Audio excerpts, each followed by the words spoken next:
now we're finally at Spyro 3. Why did this review take me so long to do? Well, honestly, because I've been taking a break.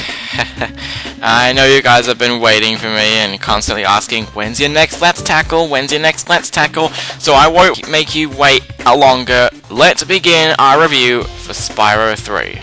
Spyro 3 was the last Spyro game to be made by Insomniac, and it was also the last Spyro game to be released on the original PlayStation. It came out in the year 2000, and is what many people consider to be the best Spyro game in the original trilogy.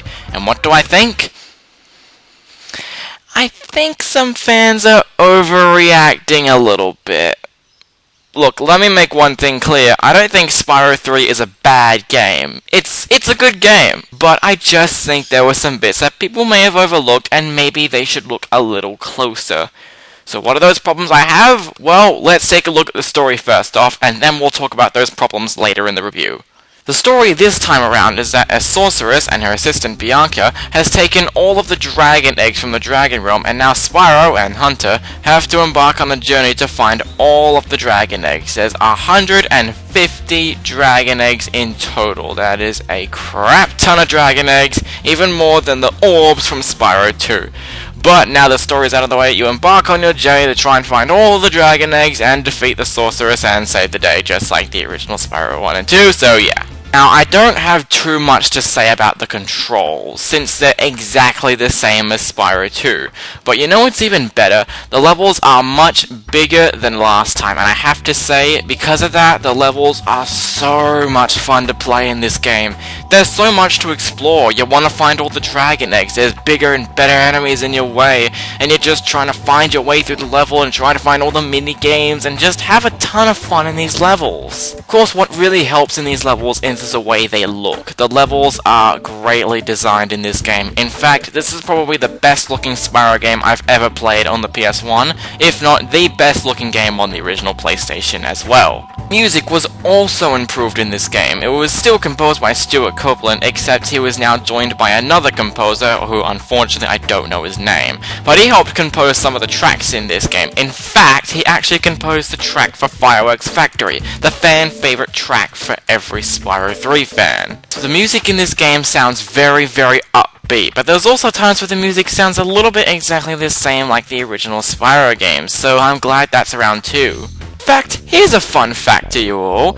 Did you know that in the European version of this game, there are some recycled tracks from the previous Spyro games, whereas in the US version, every track is new? You just couldn't leave the new tracks in, could you, Insomniac? But for the most part, this game looks very, very reasonable. The mini-games are still fun, there's a lot of challenging platforming sections, there's still plenty of things to do, it's greatly looking, the music is amazing. What could possibly go wrong? Let's get the minor problems out of the way first. Let's talk about the villain, the sorceress. In my opinion, I think the sorceress is one of the most boring villains I have ever seen in a Spyro game. I mean, the reason she's bad is because she barely interacts with Spyro, and she's just the bossy boss that you've seen a few times in other games. The reason Ripto was better was that he was constantly taunting Spyro, appearing in nearly every cutscene, and it was so satisfying to see him get what he deserved at the end. For me, I think the sorceress is a terrible villain. In fact, she's even worse than Red from Spyro A Hero's Tale. Now, the boss fights aren't bad, for the most part. The first 3 bosses are fun, but the actual boss characters are very, very forgettable. I can't even remember these guys' names. I enjoyed the boss fights, definitely, except for the final boss. It felt exactly the same as the Ripto boss fight from Spyro 2. Only difference is Spyro now has to control vehicles instead of orbs.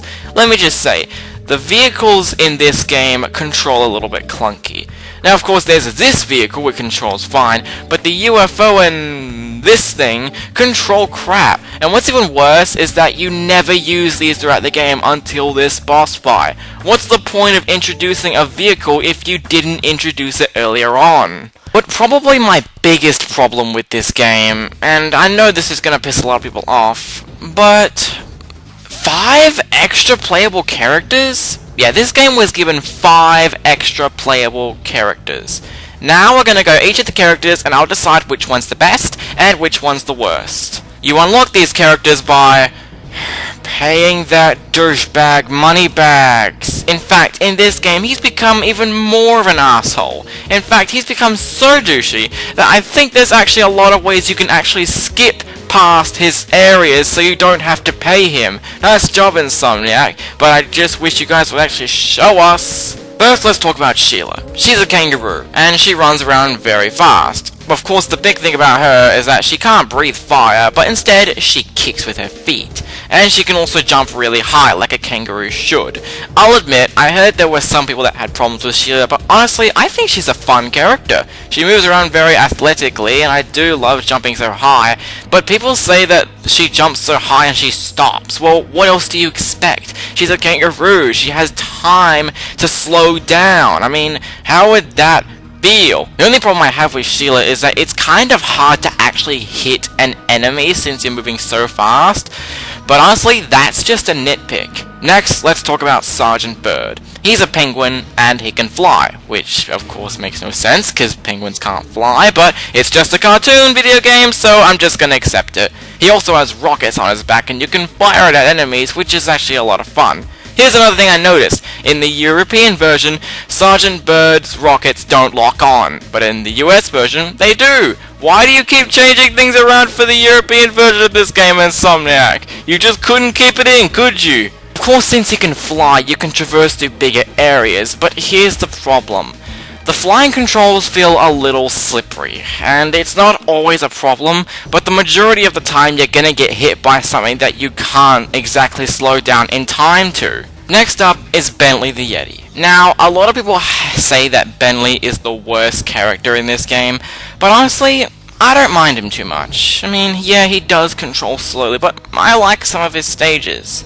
The only stage I didn't like about him was the first stage he was in. It felt kind of boring, but his controls feel nice, and I do like some of these challenges with him. He's an okay character.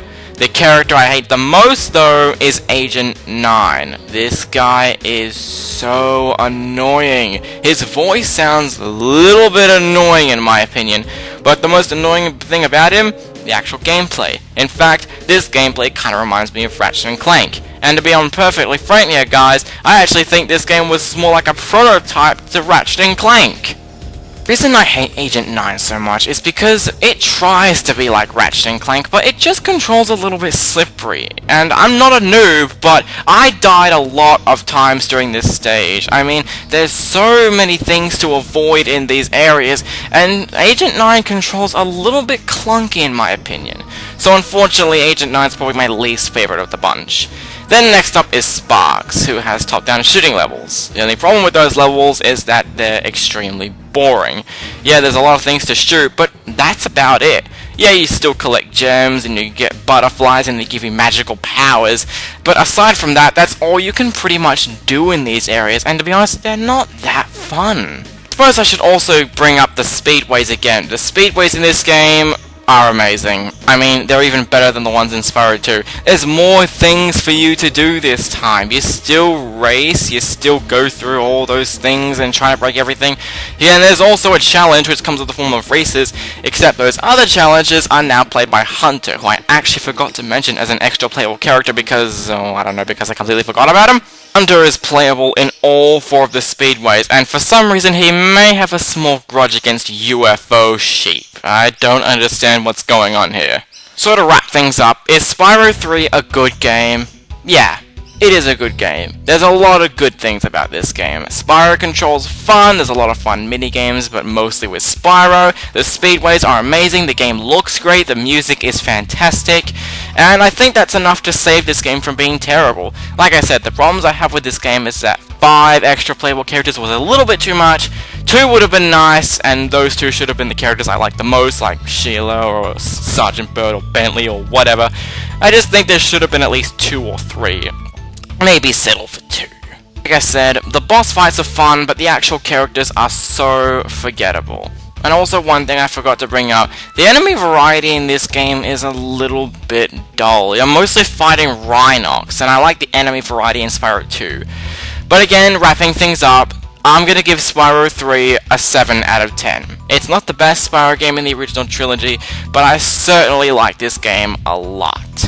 But hold on a minute, we're not going to finish up this Spyro marathon. I want to review one last Spyro game for this marathon. And I know it seems a little bit unfair instead of finishing off with the last Insomniac game, Spyro game. But then again, I want to review this next game because a lot of people have actually been asking me to do it. And that game I'm talking about is the first PS2 Spyro game released, Spyro Enter the Dragonfly. We'll be taking a look at that game next time, but all I can say is, thanks for watching, and I'll catch you in the next video. Have a good day, guys!